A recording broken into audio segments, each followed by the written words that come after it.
Isso é o que ela lhe disse. Uau, essas pessoas realmente se importam com você.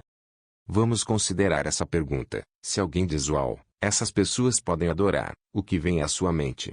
O que você imediatamente pensa sobre essas pessoas que acabaram de ser identificadas como aquelas que podem adorar?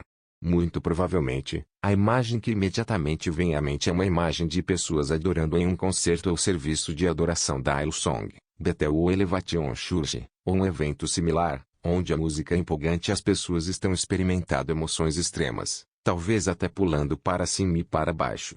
Geralmente, falamos sobre o volume de canto deles, aplausos, a emoção que eles demonstram, música, a paixão que vemos neles, aplausos, música, ou o estilo que vemos neles. Geralmente, estamos nos referindo a esses aspectos externos quando dizemos uau, isso realmente foi uma adoração cheia de espírito. Novamente, volume, emoção, experiências externas, aparências externas. Para muitas megachurches e igrejas, é quando a música começa que o Espírito Santo realmente chega. É no momento em que o show de luzes é mais impressionante, a máquina de fumaça está a todo vapor, a música está mais alta e as pessoas estão mais animadas e pulando para cima e para baixo, que a presença do Espírito é mais plena e poderosa. Mas há um problema em manipular uma resposta emocional da plateia com fatores externos como luzes, máquinas de fumaça e músicas emocionais. Mas isso é o que é adoração? A resposta que você já ouviu é um sonoro não. Música não é adoração, eles não são sinônimos. Música é música e adoração é adoração. Mas normalmente você ouve as pessoas dizendo hoje vamos adorar e imediatamente isso é essencialmente definido pela música. Embora certamente existam elementos de verdadeira adoração e verdadeiros adoradores durante esse tipo de experiência de adoração meticulosamente planejada, a verdade é que a ideia de usar elementos externos como luzes, fumaça e planejamento da ordem das músicas para conduzir os adoradores em uma jornada emocional é uma maneira centrada no homem de criar uma experiência de adoração que não está enraizada na verdade bíblica, mas sim na manipulação emocional. Mas é exatamente esse tipo de manipulação emocional, usando luzes piscantes que não tem nada a ver com adoração, que inúmeras igrejas e cristãos são atraídos, porque parece se sente impressionante e poderoso. Até muitas igrejas que são sólidas biblicamente foram enganadas a pensar que essa é a maneira correta de fazer adoração. Mas a verdade seja dita, quando olhamos para nossos amigos da palavra da fé ou para as pessoas que estão nos extremos disso ou daquilo, e vemos seus rostos contorcidos e vemos as lágrimas e vemos o suor escorrendo e os seus corpos se agitando por toda parte, a tendência, mesmo que tenhamos vindo a acreditar no que a Bíblia diz sobre adoração, é olhar para aquilo e dizer uau, essas pessoas realmente sabem adorar. Mais frequentemente do que não, as igrejas que oferecem essas impressionantes e poderosas experiências de adoração emocional têm ensinamentos cheios de falsidade. Por exemplo, Stephen Furtick, da igreja Elevation, tem uma visão terrível e talvez herética da natureza humana e do processo de discipulado. Não se trata de Deus te transformando em algo diferente, mas sim revelando quem você sempre foi. Brian Houston tem um livro chamado Você Precisa de Mais Dinheiro. Ela diz: não há uma pessoa neste prédio que não precise de mais dinheiro, e se você disser, bem, eu não preciso de mais dinheiro, então eu diria que você tem uma visão muito pobre da vida. Você vai aprender por que você precisa de mais dinheiro. A pobreza não precisa ser permanente. Todas as respostas estão aqui. Você diz, bem, como você sabe disso? Porque as escrituras diriam, deixe o pobre dizer, eu sou rico. Se não fosse a vontade de Deus quebrar o poder da pobreza sobre a vida das pessoas. E Bill Johnson da igreja Bethel ensina que Jesus esvaziou a si mesmo de sua divindade enquanto estava na terra. Você sabia que Jesus limitou sua função na terra a ponto de não poder curar ninguém? No entanto, por alguma razão, esses são os exemplos de como fazer adoração para os quais a maioria das igrejas está se voltando. Afundados em falsidade, muitas vezes carentes de verdade, imitando rituais pagãos. E quando vemos isso, nossa resposta é, uau, essas pessoas realmente sabem adorar. Até mesmo cristãos deixarão igrejas muito sólidas para ir a igrejas muito menos sólidas simplesmente porque outras igrejas têm experiências de adoração mais empolgantes. É a pessoa que chega e diz, pastor, só quero que você saiba que crescemos mais nesta igreja do que em qualquer outro lugar em que já estivemos, mas estamos apenas procurando algo a mais na adoração. E assim, eles vão para um lugar onde não receberão nem perto do alimento espiritual da palavra, para que possam ir todo domingo e dizer, Uau, essas pessoas realmente sabem adorar. Há um quebrantamento aí. A verdade é que, embora o canto seja certamente uma parte importante da adoração, precisamos reconhecer que cantar não é de forma alguma o ponto principal da adoração, como muitas igrejas apresentam. Se eu tivesse que lhe dar um título esta noite, seria: Nossa adoração é muito mais do que as músicas que cantamos. Nossa adoração.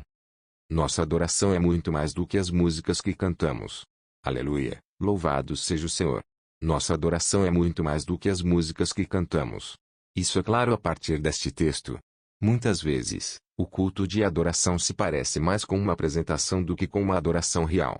Se você gostou deste vídeo, inscreva-se para ajudar a espalhar a verdade. Os líderes de louvor estão se apresentando enquanto cantam, e a plateia está se apresentando e agindo da maneira como os líderes de louvor estão os conduzindo a agir, levantando as mãos, pulando para cima e para baixo, suas emoções sendo guiadas pelo fluxo e intensidade da música. Muitas vezes, olhamos para a adoração como uma performance, e há algumas maneiras de olharmos para a adoração, especialmente quando nós reunimos e cantamos. Há algumas coisas que estamos tentando fazer. Estamos tentando agradar a Deus ou estamos tentando manipulá-lo? Para muitos, o pensamento é que se agirem de maneira espiritual o suficiente, se apresentarem o suficiente durante a experiência de adoração, então Deus ficará satisfeito e, portanto, os abençoará de alguma forma. Mas há outros círculos por aí que se reúnem em adoração e, assim como os pagãos, eles tentam manipular Deus. Se eu apenas for autossuficiente, se eu chorar o suficiente, se eu suar o suficiente, se eu me bater e sangrar o suficiente, talvez Deus, ou se eu vou manipular Deus para me dar o que quero. Ele olhará para baixo e dirá: sabe de uma coisa, eu te vejo. Você fez um bom trabalho. O que posso fazer por você? Mas em Efésios 5, onde Paulo fala sobre salmos, hinos e cânticos espirituais, o contexto é esmagadoramente sobre adorar a Deus com nossas mentes e intelecto, em vez de sermos guiados pela música e outros fatores externos em uma experiência de adoração emocional. Aqui está o que é incrível: ouça quantas vezes ele faz referência a alguma ideia intelectual. Não andeis como andam os gentios, na vaidade de seus próprios pensamentos, entenebrecidos no entendimento. Isso não é desligar sua mente para se envolver com Deus na adoração. Isso é envolver sua mente para se envolver com Deus na adoração. Perdemos isso. O problema não é a novidade, porque se fosse, nossos antigos hinos em algum momento foram novos, certo? O problema é a falta de conteúdo teológico. Esse é o grande problema. A razão pela qual a maioria dos cristãos associa a adoração mais com emoção do que com o ensino bíblico e envolvimento da mente é por causa de uma visão não bíblica do Espírito Santo como uma força, em vez de como uma pessoa, assim como o Pai e o Filho. Portanto, o Espírito está mais presente quando a emoção está no auge, não quando a verdade espiritual está sendo proclamada. Perdemos isso por causa de nosso entendimento inadequado de quem é o Espírito. Vemos o Espírito como uma força e não como uma pessoa, e pensamos que ser espiritual significa desligar sua mente. Essa visão do Espírito Santo leva incontáveis cristãos a preferir espontaneidade e misticismo em vez de um estudo cuidadoso da Palavra de Deus. Eles querem algo emocionante, algo novo, algo emocional, em vez de uma pregação expositiva direta da Palavra de Deus. Mas nós acreditamos nisso, não é mesmo? Já disse isso antes. Se você quer manter a plateia na beirada de seus assentos como pregador, aqui está o que você faz. Levante-se e diga: escutem, eu ia pregar a mensagem mas logo antes de eu subir aqui, o Senhor disse não, é isso que você vai pregar para aquelas pessoas. Agora, vamos lá, o Espírito Santo está prestes a se manifestar neste lugar. Agora, irmãos e irmãs, estamos prestes a encontrar o Espírito. Outro problema com as experiências de adoração modernas é que permite que cristãos professos pareçam muito espirituais enquanto levantam as mãos e pulam para cima e para baixo, mesmo que suas vidas estejam cheias de pecado e amor pelo mundo. Em inúmeros grupos de jovens, os jovens adoram assistir a filmes que não deveriam, adoram celebridades que são exemplos terríveis e se envolvem em relacionamentos inadequados. Mas eles levantam as mãos e pulam para cima e para baixo quando a música é empolgante. Então eles e todos os outros pensam que estão certos com Deus. Outra razão pela qual queremos reduzir a ideia de adoração às músicas que cantamos e como as cantamos é porque isso é muito mais fácil. Se eu puder separar minha vida do meu canto, isso é muito mais fácil. Se eu puder ter absolutamente nenhuma comunhão com Deus, mas simplesmente desfrutar de um canto emocionante e vibrante, posso fazer isso. Se eu for um rebelde que não quer se submeter a ninguém, mas não consigo resistir a um bom conjunto de louvor poderoso, isso é fácil, porque posso me considerar um adorador exemplar, mas não preciso mudar minha vida de forma alguma, porque as igrejas muitas vezes equiparam emoção com adoração. Incontáveis membros da audiência pensam que estão adorando simplesmente porque sentem muita emoção, quando a realidade é que eles não entendem Deus e não se submeteram verdadeiramente a Deus. Se eu estiver aqui apenas pela experiência, posso cantar músicas que contradizem completamente a verdade da palavra de Deus e estou bem com isso. Quero dizer, se o ritmo estiver certo e a banda estiver boa, posso cantar todo tipo de mentiras e sentir como se tivesse encontrado Deus. A verdadeira adoração cristã não tem absolutamente nada a ver com o volume da música ou com a emoção criada por luzes, máquinas de fumaça e a transição de músicas empolgantes para músicas mais lentas. A verdadeira adoração cristã gira em torno da verdade da palavra de Deus e cantar a verdade da palavra de Deus. Isso não depende do volume, não dependerá da emoção. Aqui está uma coisa que eu entendi, quando reconheço essa realidade teológica. O tipo de adoração que muitos desses adoradores modernos considerariam morta ou sem espírito pode, na verdade, ser muito mais honrador a Deus e adoradora do que o momento mais empolgante e emocional em qualquer culto de adoração da Elevation, Hillsong ou Bethel, ou em um concerto. Eu posso não parecer com os pagãos com suor escorrendo do rosto, posso não parecer com eles com suas convulsões e posso não soar como eles com seus sons animalescos saindo de mim. Mas isso não significa que eu não possa ou não tenha uma conexão profundamente significativa e, de muitas maneiras, mais emocional com o Deus que me salvou e redimiu, e com quem eu comungo em adoração por causa da pessoa e obra de Cristo, que me redimiu. Introdução e exteriores da adoração, 0:10 às 3:23. O palestrante começa questionando o que as pessoas pensam quando ouvem a expressão "Uau, essas pessoas realmente podem adorar".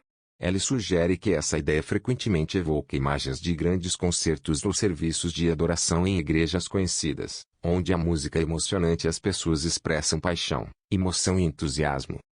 Manipulação emocional na adoração, 13:23 a 6:10. O palestrante discute como muitas igrejas e líderes de adoração usam elementos como luzes, máquinas de fumaça e música emocional para manipular as emoções da audiência.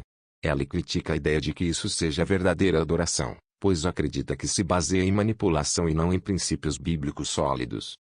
Crítica a líderes de igrejas, 6:11 às 8:45. O palestrante critica líderes de igrejas conhecidos, como Stephen Furtick, Brian Juston e Bill Johnson, por suas crenças e ensinamentos questionáveis. Ela argumenta que muitas igrejas estão sendo influenciadas por líderes com ideias não bíblicas, mas que ainda conseguem atrair multidões por meio de experiências de adoração emocionais. Superficialidade na adoração, 8:45 às 11:52. O palestrante menciona que muitos buscadores de experiências emocionais na adoração tendem a priorizar a emoção sobre a verdade teológica. Ela critica a noção de que a adoração está centrada apenas na música e nas emoções, em vez de um compromisso intelectual e espiritual profundo com Deus. Verdadeira adoração e conexão espiritual, 11:52 às 12:47. O palestrante argumenta que a verdadeira adoração não é baseada na música alta, nas emoções ou nas manifestações externas. Em vez disso, ela enfatiza que a verdadeira adoração se baseia na compreensão e na comunhão com Deus, por meio da palavra de Deus e de um relacionamento com Cristo.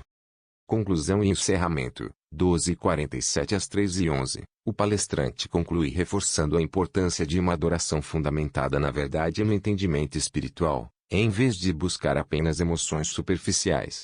Ela encoraja os ouvintes a refletir sobre o verdadeiro significado da adoração e a importância de uma conexão genuína com Deus. Voddie Baucham, cujo nome completo é Voddie T. Baucham Jr., é um pastor, autor e conferencista cristão. Ele é conhecido por suas palestras e escritos sobre temas relacionados à teologia reformada, família, casamento, paternidade, educação em casa e questões culturais. Baucham nasceu em 11 de novembro de 1969 nos Estados Unidos. Ele é afiliado ao movimento da teologia reformada e tem um estilo de pregação que enfatiza a exposição bíblica e a aplicação prática da palavra de Deus na vida diária. Balcham é pastor e já liderou igrejas nos Estados Unidos, incluindo a Grace Family Baptist Church em Spring, Texas. Voddie Baucham é um autor prolífico, tendo escrito vários livros, incluindo Family Driven Fight Fé orientada pela família, What Must Be. If You Want to Marry My Daughter, o que ela deve ser. Se quiser casar com minha filha, Expository Apologetics, Answering Objections with the Power of the Word, Apologética Expositiva, Resposta a Objeções com o Poder da Palavra, e outros. Ele também é conhecido por suas palestras e discursos em conferências, abordando questões de fé, família e cultura do ponto de vista cristão reformado. Baucham frequentemente expressa opiniões conservadoras sobre assuntos sociais e culturais. No geral, Voddie Baucham é uma figura influente no movimento cristão reformado e é conhecido por seu compromisso com a teologia bíblica e sua ênfase na importância da família e da vida cristã em meio à cultura moderna.